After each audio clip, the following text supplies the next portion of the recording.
목자 안송용입니다. 그동안 잘 보내셨죠? 네, 저도 살고 있습니다. 지지난주인가 서울신대 교수님께 연락이 왔어요. 신대원에 와서 외래 교수로 강의를 해달라고 말씀을 하시더라고요. 여러분, 요즘 제 사정을 아시죠? 제가 밖에서 사역할 시간과 에너지가 있으면 우리 교회 성도님들 한 분이라도 더 신방하고 전화를 하겠어요. 요즘에 사실 전화하기도 쉽지가 않아요. 제 마음이 너무 바빠서. 그런데 어쨌건 제가 직접 아는 분도 아닌데 어른 교수님이 연락을 주셨는데 제가 뭐라고 바로 그 자리에 딱 잘라 거절하면 안 되잖아요. 여러분들 이렇게 어려운 부탁받으면 어떻게 거절하세요? 기도해 보겠습니다 그러잖아요. 제가 여러분 따라해서 교수님 제가 기도해 보겠습니다. 그리고 나서 하루나 이틀 있다가 제가 대단한 사람도 아닌데 이렇게 연락을 주셔서 너무 감사한데 제가 교회에서 담임 목회를 하고 청년부까지 맡겨서 섬기다 보니 과부하라 외부 사역까지는 어렵습니다. 왜 신대원에서 목회자 양성하는 데서 가르치는 게 의미가 없겠습니까? 중요하고 의미 있는 일이지만 지금은 불가능한 상태입니다라고 잘 설명을 드렸습니다. 그래서 잘 양해를 해 주셨겠죠? 네, 모르겠어요. 저도 좀 교만하게 들리진 않았을지 모르겠는데 제 솔직한 사정이 그렇고 제 마음이 그래요. 주변에서도 집회나 부흥회나 설교하러 오라고 저랑 같이 유학했던 목사님들이나 아시는 분들이 이야기하는데 물리적인 시간과 에너지가 없다고 분명히 말씀을 드리면서 죄송하다고 말씀드리는 게 제가 지금 살아가고 있는 형국입니다. 왜 이런 말로 시작을 하냐면 오늘 설교는 지난 목요일에 이청년부 설교에서 했던 설교입니다. 벌써 제가 보니까 대략 200명 정도가 보셨더라고요. 그러면 거의 이 자리에 앉아 계신 분들 대부분이 보신 거 아닌가 싶은 생각이 드는데 똑같은 설교는 아니에요. 기도회를 인도하고 또 하나님께서 마음 가운데 더욱더 제 구체적인 상황 가운데 풀어주신 내용이 있어서 그 내용으로 수정하고 추가를 했습니다. 그래도 혹시 온라인으로 이청년부 수련회 설교를 들으신 분들께 양해의 말씀을 드리면서 설교를 시작하려고 합니다. 오늘 본문 앞부분에는 예수님께서 베데스다 연못에 있는 38년 된 병자를 고치시는 내용이 나타나고 있어요. 그 고치시는 내용의 장면이 바로 5장 8절 9절인데 한번 보여주세요. 제가 읽을게요. 예수께서 이르시되 일어나 내 자리를 들고 걸어가라. 예수님께서 38년 된 병자에게 이와 같이 말씀하신 거예요. 일어나 내 자리를 들고 걸어가라. 그렇게 했더니 38년 된 병자가 어떻게 됐습니까? 9절에 그 사람이 곧 나았어요. 그리고 자리를 들고 걸어갔다라고 이야기하고 있습니다. 그런데 바로 이 날이 어떤 날입니까? 안식일이었어요. 그러니까 예수님께서 38년 된 병자를 고치신 그날이 바로 안식일이었어요. 생각해 보세요. 38년을 병으로 신음하며 아파하며 삶을 살았어요. 하루 있다가 예수님이 고치면 안 됩니까? 하루 있다 고쳐도 상관없잖아요. 38년을 알았는데 하루 있다 고쳐도 되고 이틀 있다 고쳐도 되는데 예수님께서는 굳이 안식일에 이 사람을 고치고 있습니다. 이 결과 유대인들과 첨예한 논쟁이 일어나고 유대인들이 예수님을 죽이겠다고 작정하는 상황까지 벌어지는 거예요. 평화주의자 안송용의 입장에서는 이해가 안 되는 겁니다. 이해가 안 되는 거예요. 여러분, 저는 평화주의자입니다.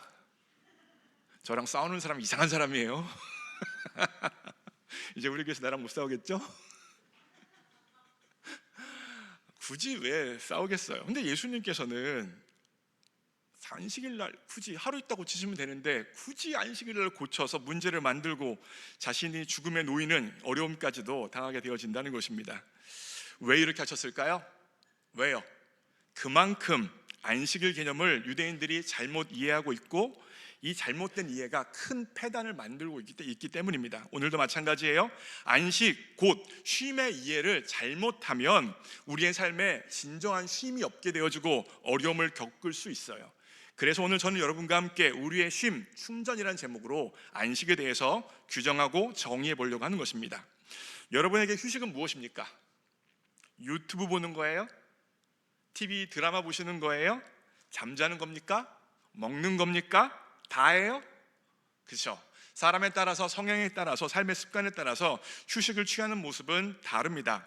하지만 휴식의 기본 개념은 일을 멈추는 거예요. 휴식의 기본 개념이 뭐라고요? 일을 멈추는 것입니다. 예를 들자면 핸드폰의 전원을 끄는 것, 그래서 핸드폰의 기능을 더 이상 하지 않는 것, 이것이 바로 휴식입니다. 그러면 직장인들에게 있어서는 휴식이 뭘까요? 지금까지 열심히 하던 그 일을 멈추고 다른 일을 하면 휴식이 되어지는 거고, 학생들 같은 경우에는 지금까지 열심히 하던 공부를 멈추고 공부 외에 다른 것을 하면 휴식이 되어지는 것입니다. 안성현 목사에게 그렇다면 휴식은 뭘까요? 교회 사역을 멈추고 다른 생각, 다른 일을 하면 바로 안성현 목사에게 휴식이 되어질 수 있습니다. 근데 저는 잘 쉬지는 않는 것 같아요. 앉으나 서나 새빛 생각, 이게 제 삶의 모습이에요. 제가 이제 헬스클럽에서 PT를 받는데, 여러분 PT 받으시는 분들은 알겠지만 선생님들이 그냥 대충 시키지 않고 정말 숨이 턱턱 막힐 때까지 PT를 운동을 시켜요. 그리고 잠깐 쉬는 시간을 주거든요. 근데 제가 그 잠깐 쉬는 시간에도 뭔가 골똘히 생각하는 모습이 보였나 봐요. 제 PT 선생님이 제가 목사인지를 아니까 설교 생각하세요?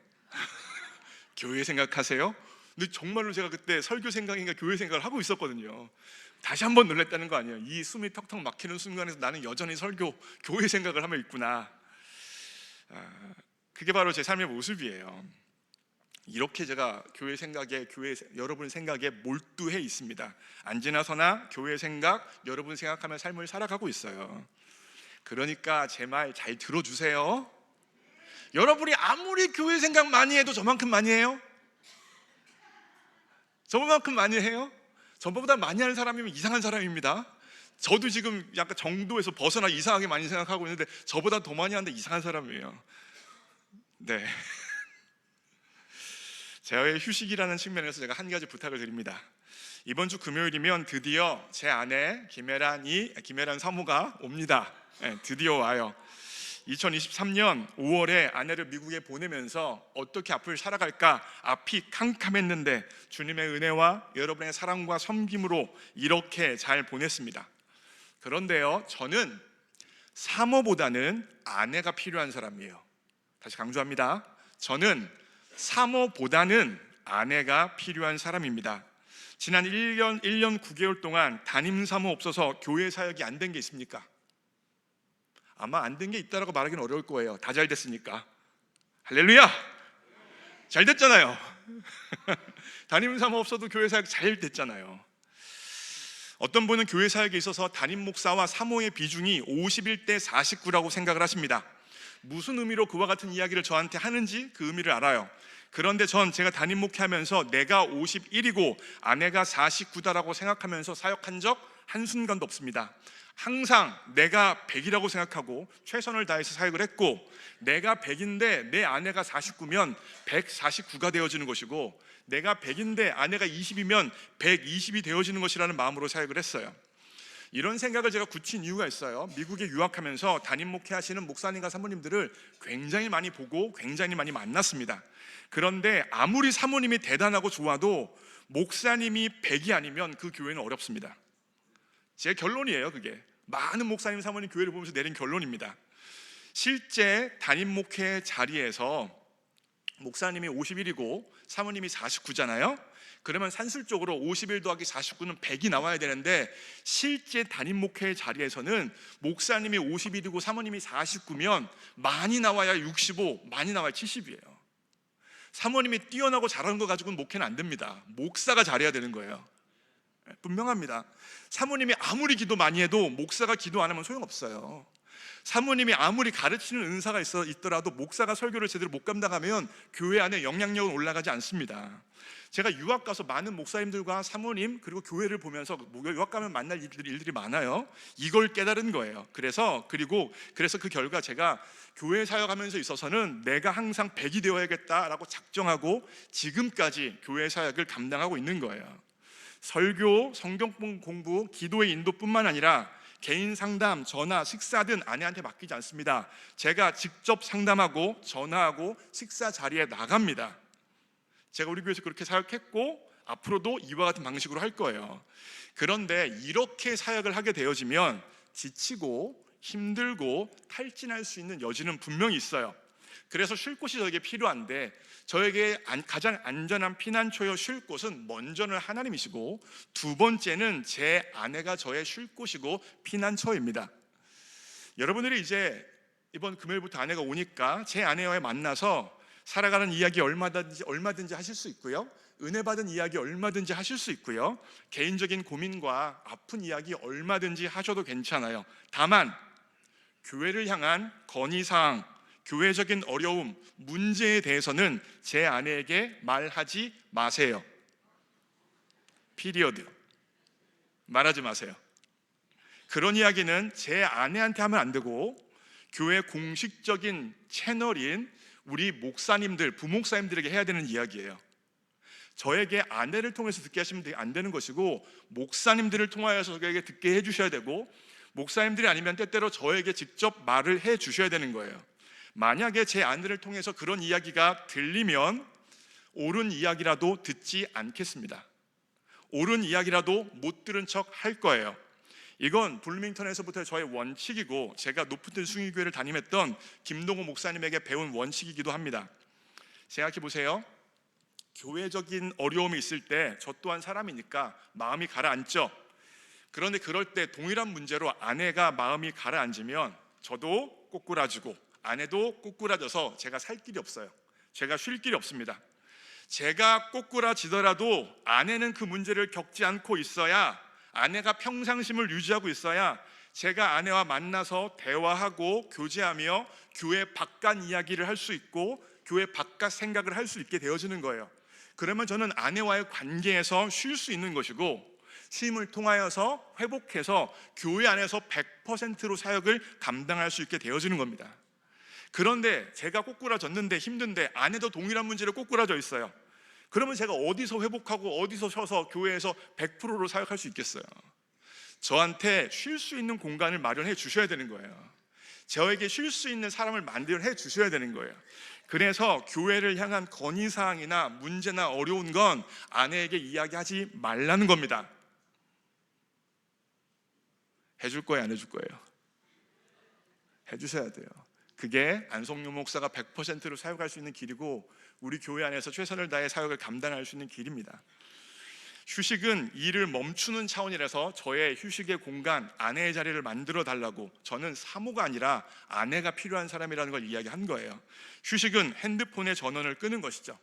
그렇다면 안식은 무엇일까요?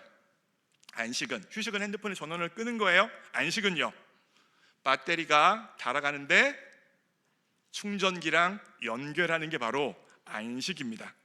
결국 핸드폰이 배터리가 다 되어서 5%, 3%, 2%가 되어지는데 100%를 향하여 충전되어지는 게 바로 안식이라는 거예요.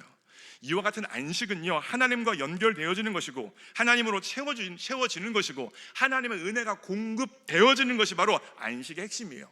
그러니까 월요일부터 토요일까지 죽어라 공부하고 일한 사람이 주일날 낮까지 디비 자면 휴식이에요.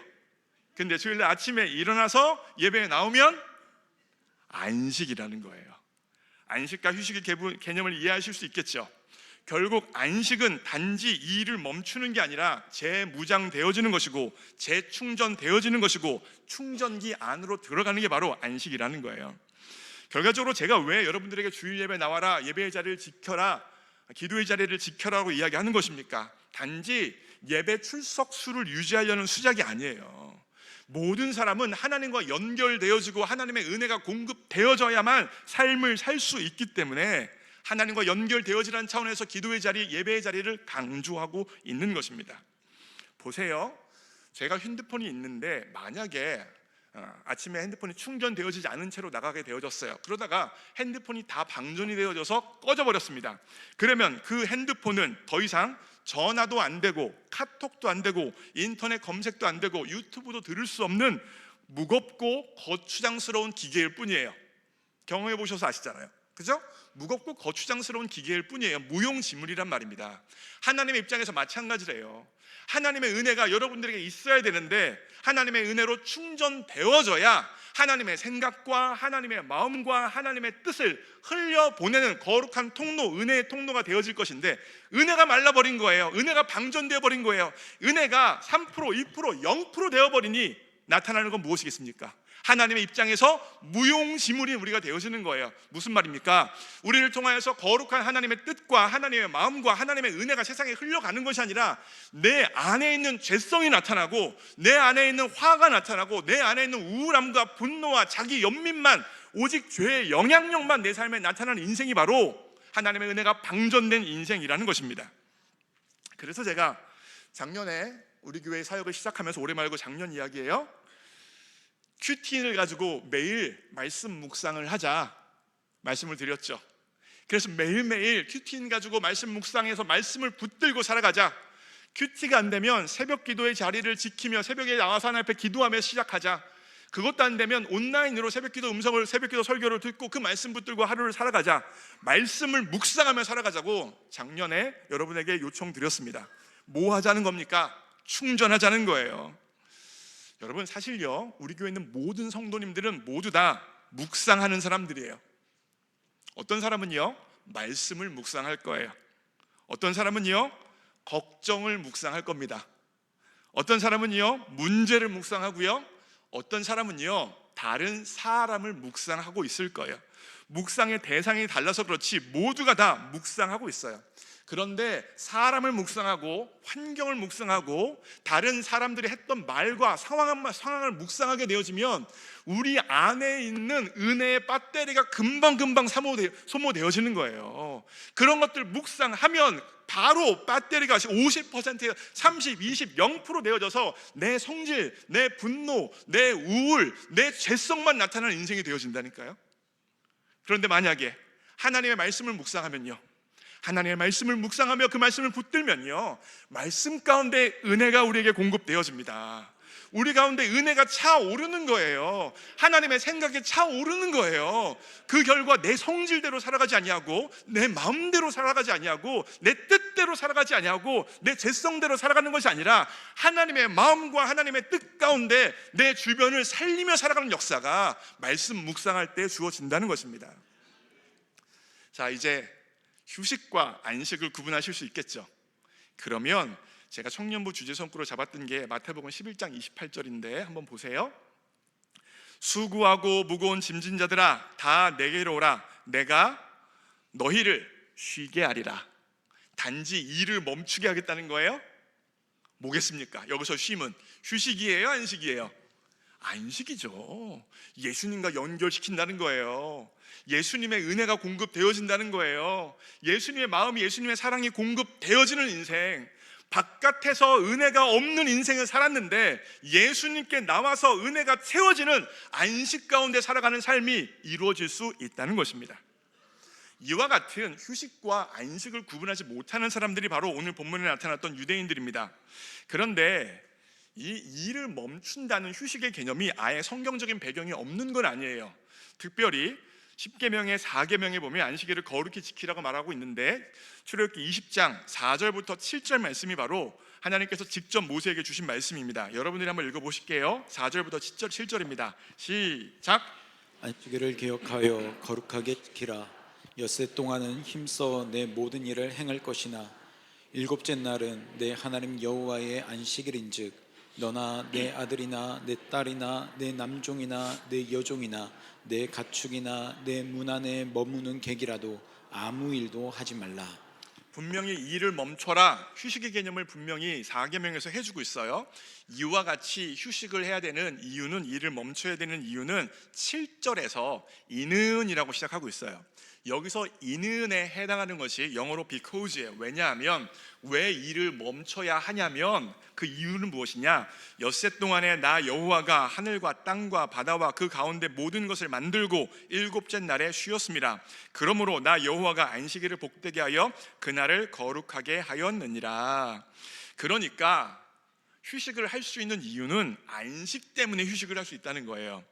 안식, 어떤 안식입니까? 하나님께서 첫째 날부터 여섯째 날까지 모든 일을 다 하셔서 창조를 완성하셨어요. 모든 세상이 하나님의 뜻 가운데 완성되어졌기 때문에, 모든 일을 하나님이 다 마치셨기 때문에, 창조가 완전해졌기 때문에 쉴 수 있다는 거예요. 결과적으로 안식일을 거룩히 지키라는 이 안식일의 규정은 하나님이 창조주요, 하나님이 인간의 도움 없이 창조를 완성하시는 분이시니까 너희들은 하나님의 근거해서 쉴 수 있다는 이야기입니다. 그런데 인간은요, 내가 쉬지 않고 일해야만 내 삶이 보증되어지고 내 삶이 사라진다고 이야기하는 거예요. 안식일 규정 제4계명은 우리의 이런 성향이 잘못되었다고 이야기합니다. 내 삶은 내 노동의 결과 이전에 하나님의 주권과 하나님의 도우심에 달렸다, 이걸 고백하며 쉬라고 이야기하는 것입니다. 결국 안식일은요, 일을 하지 않음을 통하여서 내가 자존자가 아니라 하나님께 연결되어지는 의존자입니다. 하나님의 도우심과 하나님의 일하심 없이는 나는 살아갈 수 없는 사람입니다 라는 것을 고백하는 차원에서 일을 하지 말라는 거예요. 그러니까 단지 일을 멈추라는 개념이 아니라 하나님이랑 연결되어졌으니까, 하나님의 은혜가 있으니까 그 은혜로 내가 살 수 있기 때문에 일을 하지 마라, 이렇게 이야기하는 거예요. 핵심은 무엇입니까? 일하지 않는 거예요? 아닙니다. 하나님과 연결되어졌다는 것, 하나님의 은혜가 있다는 것, 하나님이 내 삶을 돌보신다는 게 안식일의 규정의 핵심입니다. 그런데 유대인들은요, 이 하나님과의 연결성, 하나님으로 충전되어진다는 것에 초점이 있는 게 아니라 일을 멈춘다는 것에만 초점이 있었어요. 그래서 내가 일을 하지 않았다, 이것이 바로 가장 중요한 것을 여기고 일하지 않기 위해서 계속해서 노력하는 삶을 살았어요. 그리고 실제로 일을 하지 않게 되어지면 나는 안식일을 지킨 일하지 않는 사람이야, 나는 이렇게까지 안식일을 지킨 사람이야, 안식일을 지킨 것을 통하여서, 일을 하지 않은 것을 통하여서 내가 대단한 사람이라는 자기 의를 나타내는 통로로 안식일 규정을 사용해 버렸습니다. 그래서 이 사람들이 안식일에 일을 하지 않기 위해서 일이 무엇이고 일이 아닌 것이 무엇인지 일을 규명하고 규정했는데 39가지 일을 정리했어요. 다 보여드릴 수는 없고 39가지 중에 이와 같은 것들만 여러분 한번 읽어보실게요. 읽습니다. 시작. 두 통의 편지를 쓰는 일, 두 통의 편지를 쓰기 위해 글씨를 지우는 일, 건축하는 일, 퍼무는 일, 불을 끄는 일, 불을 지피는 일, 망치질하는 일, 어떤 것을 한 장소에서 다른 장소로 운반하는 일. 여기서 불을 지피는 일이라는 게 제가 빨간색으로 표시해놨잖아요. 제가 건대 히브리학과 출신인데 제 선생님이 최명덕 교수님으로 지금 조치원 성결교회를 담임하시는 분이세요. 우리 원로 목사님 동기분이시기도 합니다, 최명덕 교수님이. 근데 그 교수님이 이스라엘 유학을 하신 분이신데 유학 생활에 있었던 일화를 수업 시간에 말씀해 주신 적이 있습니다. 한번 아파트에서 안식일 날 지내고 있는데 옆집 사람이 교수님의 집을 막 콩콩콩 두드리더래요. 그래가지고 아니 무슨 일이냐 했더니 우리 집에 와서 가스레인지 불 좀 켜줘라, 이야기 하더래요. 왜 그랬을까요? 안식일에 불을 켜면 안 되는 거예요. 그래서 나는 유대인이라 안식일을 지켜야 되기 때문에 일을 할 수 없기 때문에 가스레인지 불을 못 켜지만 너는 이방인이니까 너는 불 켜도 되잖아. 우리 밥 먹어야 되는데 불을 못 켜서 따뜻한 밥을 못 먹어. 우리 집 가스레인지 불 좀 켜줘. 지금도 유대인들이 이와 같이 일을 안 하기 위해서 이와 같은 삶의 일이 나타나는 거예요. 지금도 이랬다면 옛날에 예수님 시대는 얼마나 더 일하지 않기 위해서 몸부림쳤겠습니까? 그리고 나서 자랑했겠죠. 나는 안식일을 지키기 위해서 내 옆집 남자한테 불 켜달라고 했어. 이렇게 난 안식일을 진지하게 지키는 대단한 사람이야 생각했겠죠. 그런데 얼마나 오히려 악함이 보여집니까? 나는 율법을 지키는데 너는 율법을 범해도 된다는 거잖아요. 얼마나 악해요. 그런데 그와 같은 모습으로 이스라엘 백성들이 안식일을 단지 일을 안 하는 차원으로 여기고 있었다는 거예요. 그런 유대인들을 향하여서 예수님께서 5장 17절에 이렇게 말씀하세요. 제가 읽을게요. 예수께서 그들에게 이르시되 내 아버지께서 이제까지 일하시니 나도 일한다. 예수님은 지금 안식일에 유대인들은 일하면 안 돼 라고 이야기하는데 예수님은 지금 뭐라고 말씀하고 계신 거예요? 안식일의 주인이신 하나님이 그 안식일에 일하고 계신다고 이야기하는 거예요. 일을 하고 안 하고가 초점이 아니야. 더 중요한 건 하나님이 지금 일하고 계시다는 거야. 하나님이 일하고 계시기 때문에 단지 일을 멈춘다는 개념이 중요한 것이 아니라 하나님이 중요한 거야. 그래서 하나님이 지금도 일하고 계시기 때문에 나도 일한다라고 이야기하고 있어요. 여기서 일한다는 개념이 헬라어 원어로 보면 현재형이에요. 하나님이 지금도 일하신다는 것입니다. 안식일에도 일하시는 하나님이 계신데 어떻게 안식일을 단지 일하지 않는 것이라고 정의할 수 있겠냐? 지금 예수님께서 하나님의 역사를 근거해서 반문을 하고 계신 겁니다. 그럼 여기서 한 가지 질문이 생겨요. 하나님이 도대체 무슨 일을 하고 계신 거예요? 하나님이 무슨 일을 하고 계신 걸까요? 모르시겠죠? 찬양으로 답을 해드립니다. 세상 모든 민족이 구원을 얻기까지 어떤 하나님? 쉬지 않으시는 하나님. 언제까지? 구원을 얻기까지. 여기서 구원을 얻는다는 건 단지 예수님을 구원자 주님으로 영접한다는 것보다 더 큰 개념이에요. 제가 아까 안식의 개념이 뭐라고 말씀드렸어요? 창조의 완성이죠. 첫째 날부터 여섯째 날까지 에덴 동산의 창조를 완성하시고 나서 안식이 허락되어졌잖아요. 그런데 인간이 죄를 범하여서 타락하게 되어져서 창조의 완성에서 떨어져 버린 세상이 되어진 거예요. 하나님은 그 결과, 그 창조의 원형으로부터 떨어진 세상을 구원하기 위하여서 지금도 일하시는 하나님이십니다. 단지 사람들을 구원시키는 것, 물론 구원이 가장 중요해요. 예수님을 구원자 주님으로 영접하는 게 가장 중요하지만 그뿐만 아니라 창조의 완성되어진 세상으로부터 떨어진 세상을 구원하고 사람들을 회복시키기 위하여서 환자도 치유하시고 사람들의 마음에 있는 상처도 치유하시고 인생도 회복시켜 주시는 역사가 바로 하나님의 일하심의 역사라는 것입니다. 특별히 오늘 본문에서 그 하나님의 일하심이 어떻게 나타나고 있습니까? 38년 된 병자가 있었어요. 창조의 완성으로부터 완전히 떨어진 모습이죠. 창조의 완성에서는 병자가 없었습니다. 그것으로 인해 어려운 사람들이 없었어요. 그런데 죄로 인해 떨어진 상황 가운데 사람들이 질병으로 고난당하고 마음의 상처를 받아 고난당하고 각각의 삶의 자리에서 여러 가지 역경과 문제를 만나게 되어지는 거잖아요. 그 대표 주자가 바로 38년 된 병자라는 거예요. 그런데 하나님께서 창조의 완성을 회복시키기 위하여서 결과적으로 그 병자를 치유하셨습니다. 일어나 내 자리를 들고 걸어가라, 예수님께서 말씀하여 주신 거예요. 무엇입니까? 창조의 완성을 향하는 구원을 그 사람 가운데 이루어 주신다는 것입니다. 그리하여 우리가 믿고 있는 하나님은 여전히 일하고 계시는 하나님 아버지이십니다. 여러분의 삶의 자리에, 제 삶의 자리에 역경과 문제와 아픔과 근심과 병마가 있는데 그 모든 것들을 해결하시는 하나님이 지금도 일하고 계시고, 그리하여 예수님께서 뭐라고 말씀하신 거예요? 아버지께서 일하시니 나도 아버지를 따라 일한다 말씀하시며 38년 된 병자를 고치신 것입니다. 제가 오늘 설교를 마무리해요. 제가 오늘 이 전체 설교를 짧게 이렇게 마무리합니다. 굉장히 중요한 문장들인데 제가 설교의 요약이에요. 여러분 한번 읽으실게요. 시작. 노는 것도 아니고 일하지 않는 것도 아닙니다. 홀로 시간을 갖는 것도 아닙니다. 안식은 하나님과 연결되는 것이고 하나님의 임재 안에 들어가는 것과 하나님의 채워주는 것입니다. 충전받는 겁니다. 하나님께 의존되는 겁니다. 내가 지존자가 아니라 의존자임을 인식하고 하나님 안에 거하는 게 안식입니다. 너무 설교 요약을 잘했죠? 이 오늘 설교 전체 요약을 제가 짧게 표시했어요.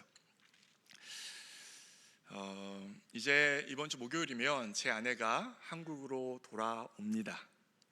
그래서 감사하기도 하고 한켠에 또 마음에 근심스러운 것도 여전히 있습니다.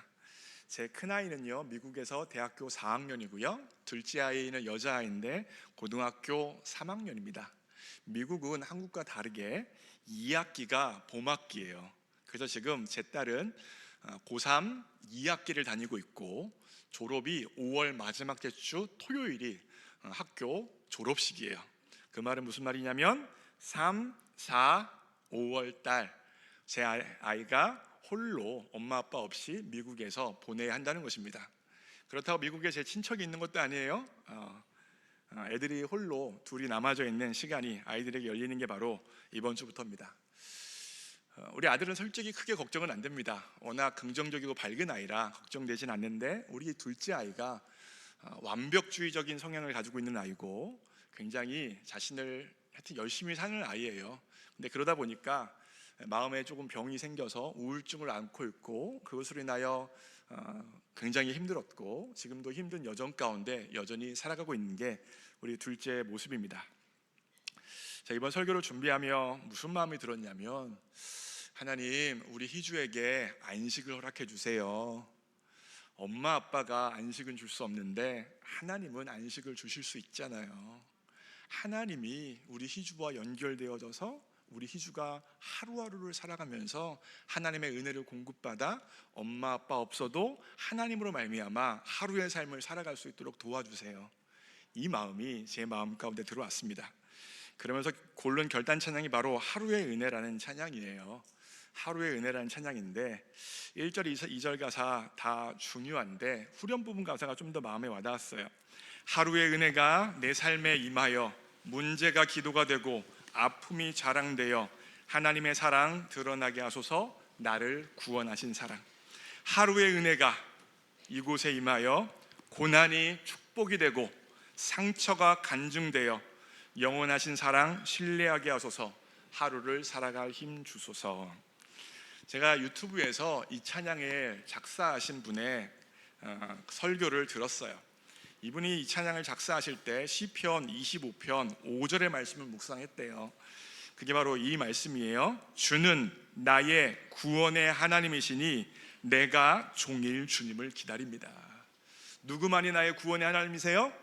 주님만이 나의 구원의 하나님이시래잖아요. 하나님을 향한 의존성이에요. 하나님만이 나를 쉬게 하실 수 있는 분이라는 거예요. 그래서 내가 다른 사람 기다리지 않냐고 종일 주님을 기다립니다. 하나님, 오늘 하루를 버틸 수 있는 힘을 주세요. 오늘 하루를 살아갈 수 있는 힘을 주세요. 이 상황에서도 주님의 뜻이 이루어지기를 원하는 것이 나의 신앙의 고백이오니 주님, 나를 붙들어 주옵소서. 이 마음을 가지고 이 찬양을 썼다고 합니다. 사랑하는 새벽가족 여러분, 누구의 인생이나 다 어렵습니다.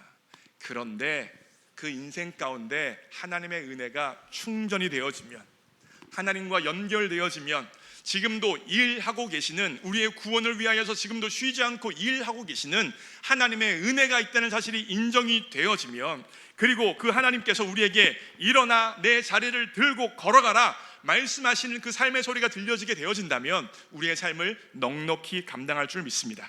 그와 같은 신앙의 고백으로 함께 찬양합니다.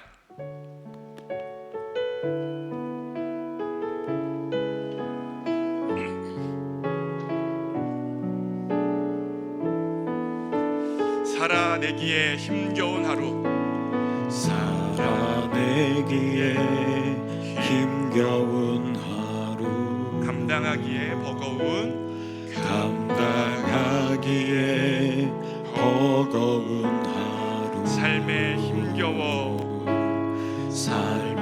힘겨워 여전히 힘겨워 내 주님께 온 마음 다해 주만 바라 의지합니다. 나의 주만 의지합니다. 살아가기에 두려운 하루, 살아가기에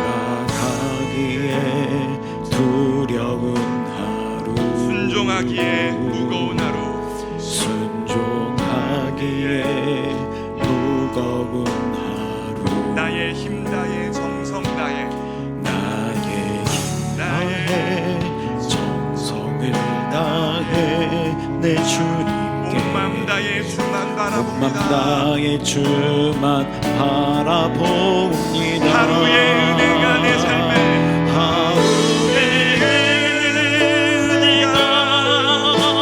내 삶에 임하여 문제가 기도가 되고 아픔이 자랑되어 하나님의 사랑 드러나게 하소서. 나를 구원하신 그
상처가 간증되어 영원하신 사랑 신뢰하게 하소서. 하루를 살아갈 힘 주소서. 사랑하는 새빛가족 여러분, 우리 하나님께서는 우리에게 안식을 허락하시고자 지금도 일하시는 하나님 아버지이십니다. 지금 내 삶의 자리가 힘든 건 사실입니다. 하루의 삶이 버겁다는 것도 사실입니다. 순종하기에 두렵다는 것이 사실입니다. 그런데 이 순간 주님은 나의 구원의 주님이시니 내가 종일 주님을 기다립니다. 하나님, 오늘 하루를 버틸 수 있는 힘을 공급하여 주옵소서. 오늘 하루를 살아갈 수 있는 은혜를 공급하여 주옵소서. 이 상황을 피하지 않고 주님의 뜻이 이루어지기를 원하는 것이 나의 신앙의 고백이오니 이 삶의 자리를 지킬 수 있도록 하나님 하루의 은혜를 역사하여 주옵소서. 내 삶이, 내 인생이 주님의 은혜와 연결되어지게 하여 주시고 내 모든 삶이 창조주 하나님의 은혜를 받아 오늘의 삶을 살아갈 수 있도록 주님 역사하여 주옵소서. 주님의 이름을 한 번 부르고 통성으로 기도합니다. 주여. 사랑하는 하나님 아버지, 주는 나의 구원이시니 하나님을 기다립니다. 다른 것을 기다리지 아니하고 구원의 하나님을 기다립니다. 하나님이 허락하신 삶의 자리를 지키며 하나님과 연결되어 이 삶을 살아내기를 원합니다. 이 삶의 자리를 지켜내며 하나님의 뜻을 이루기 원하오니 성령 하나님, 성령 하나님, 이 삶의 자리를 지키며 버티며 살아갈 수 있는 은혜를 공급하여 주옵소서. 우리가 믿고 있는 하나님은 여전히 우리에게 안식을 허락하고자 일하고 계시는 하나님이신 줄 믿습니다. 성령 하나님, 성령 하나님, 다른 것을 의지하지 아니하고 하루를 살아갈 수 있는 은혜, 하루를 버틸 수 있는 은혜를 하나님 허락하여 주옵소서. 메마른 곳을 걸을지라도 낙담하지 않는 이유는 하나님이 걸을 힘을 주시기 때문입니다. 하나님이 오늘 안식할 수 있도록 일하시는 하나님이시기 때문입니다. 성령이여, 성령이여, 성령이여, 이 예배의 자리에 있는 성도들 가운데 하루의 삶을 살 수 있는 은혜를 공급하여 주옵소서. 하루의 삶을 버틸 수 있는 은혜가 공급되어지게 하여 주옵소서. 영적인 배터리가 가득 차서 이번 한 주간의 삶을 능력 가운데 감당할 수 있도록 성령님 도와 주옵소서. 각자의 삶의 자리를 피하지 않고 하나님이 나를 주신 그 삶의 자리를 지키며 나아갈 때 그 삶을 살아갈 수 있는 능력도 공급하시고 그 삶의 자리를 살아낼 수 있는 힘도 공급하여 주시고 그 삶의 자리를 버틸 수 있는 은혜도 공급하여 주셔서 하나님, 오늘 하루를 하나님 앞에 충전되어져 살아갈 수 있도록 역사하여 주옵소서. 하나님, 쉬는 것으로 되지 않습니다. 일을 멈추는 것으로 되지 않습니다. 하나님으로 세워져야, 하나님의 은혜가 채워져야 삶이 되어집니다. 내가 종일 주님을 기다리오니 성령님 함께하여 인도하여 주옵소서. 성령님 역사하여 주소서.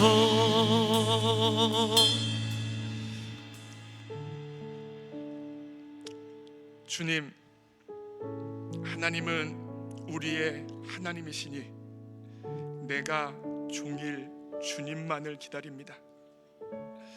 하나님, 하나님의 주도권을 믿습니다. 하나님이 역사의 주관자라는 사실을 고백합니다. 내가 이 삶의 자리에 있는 것은 하나님의 일하심의 결과라고 받아들입니다. 그리고 하나님, 이 삶을 버티며 살아갈 수 있는 은혜를 공급하여 주옵소서.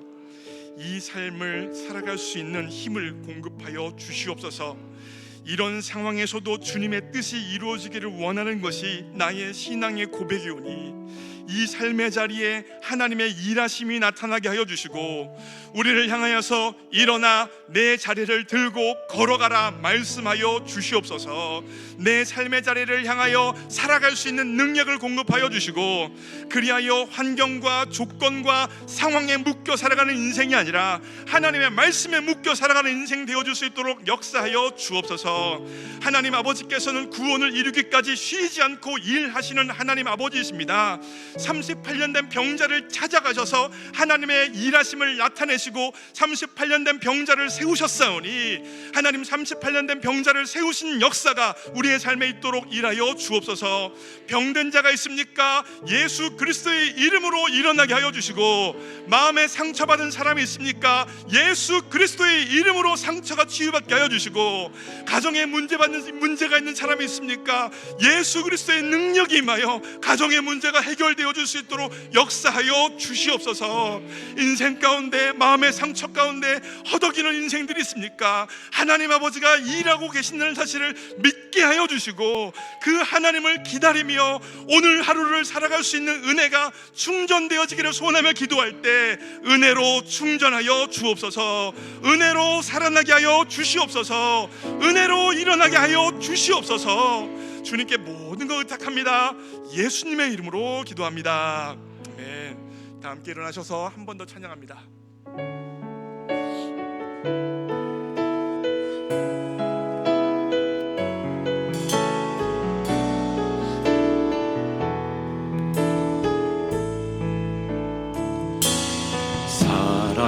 살아내기에 힘겨운 하루,